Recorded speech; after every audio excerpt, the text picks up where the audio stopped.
مثلا قلنا إذا بده يستخدم بالعزاء، لكن مش بالقصائد اللي فيها شيء من الحزن، فيها ألم، ممكن بوصف شجاعة، وصف شيء معين. هذا مع العلم أنه هون أفاطم لو خلت الحسين مجدلا هي حزينة، فينا نقولها بالعجم، فينا نقولها بالبيات، فينا نقولها بالكرد، لكن رح نجربها بالنهوند. كيف نقولها القصيدة بالنهوند؟ أفاطم لو خلت الحسين مجدلا وقد مات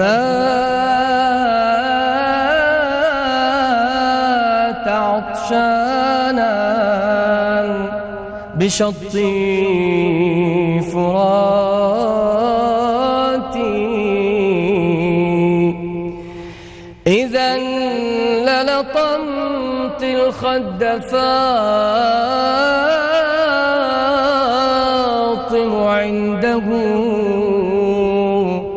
وأجريت دمع العين في الوجنات. أفاطم